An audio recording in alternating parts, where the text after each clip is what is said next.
Shalom Bapak Ibu Saudara, izinkan saya membagikan sebuah cerita dalam kesempatan video pastoral hari ini. Ada seorang wanita tua tinggal di daerah sekitar Tanah Jawa. Dia adalah seorang yang taat beribadah. Untuk menopang kehidupannya, dia membuat dan menjual tempe ke pasar.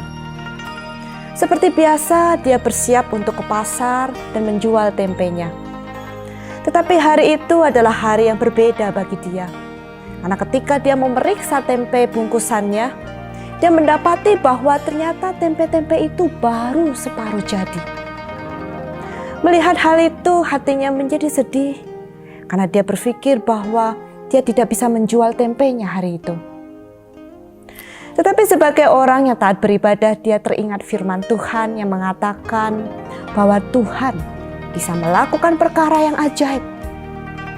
Lalu dia berdoa dan berkata, "Tuhan, aku memohon kepadamu agar kacang kedelai ini menjadi tempe.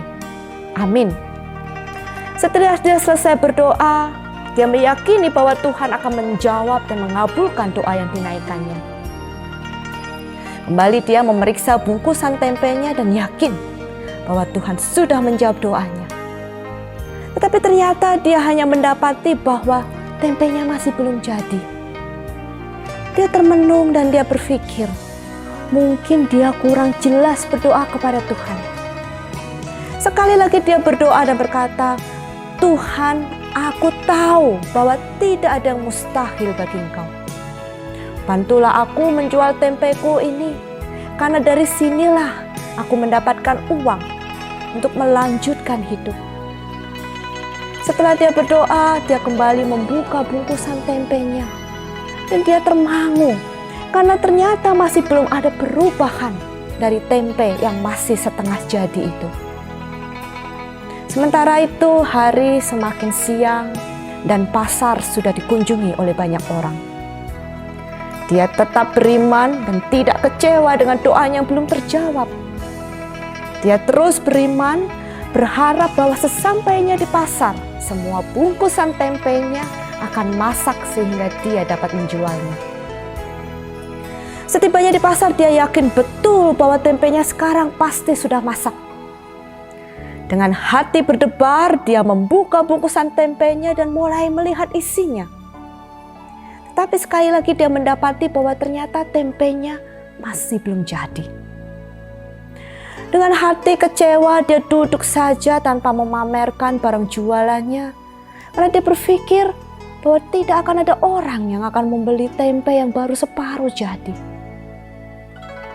Hari menjadi semakin gelap, pasar sudah mulai sepi. Dia melihat kepada teman-temannya yang berjualan tempe. Tampak penjualan mereka hampir habis. Dia tertunduk lesu, sulit menerima kenyataan bahwa hari ini tidak ada satupun dari hasil jualannya yang bisa dibawa pulang. Sekalipun demikian, dia tetap menaruh harapannya kepada Tuhan. Dia percaya bahwa Tuhan pasti menolongnya. Dan untuk terakhir kalinya dia berdoa, "Tuhan, berikanlah yang terbaik untuk tempeku yang belum jadi ini." Tiba-tiba dia dikejutkan dengan teguran seorang wanita. "Maaf, saya ingin bertanya, apa ibu menjual tempe yang belum jadi? Dari tadi saya sudah keliling pasar untuk mencari tempe yang belum jadi, tetapi belum ketemu." Dia terkejut sebab sejak berpuluh tahun dia menjadi penjual tempe, tidak pernah pelanggannya mencari tempe yang belum jadi. Pada waktu itulah dia berharap bahwa tempenya belum jadi.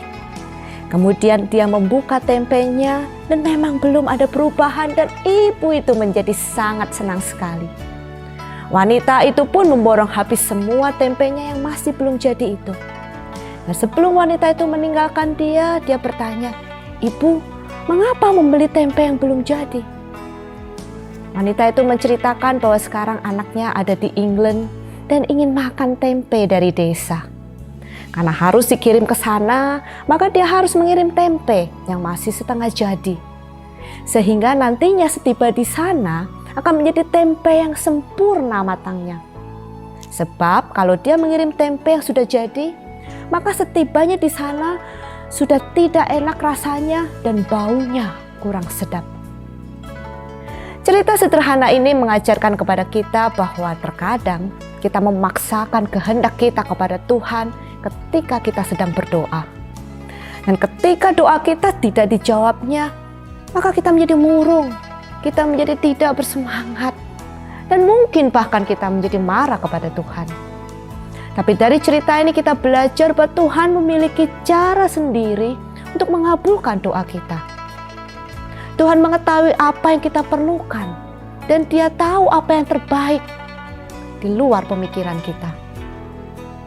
Yesaya 55 ayat 8 dan 9 berkata, "Sebab rancanganku bukanlah rancanganmu, dan jalanmu bukanlah jalanku." Demikianlah firman Tuhan.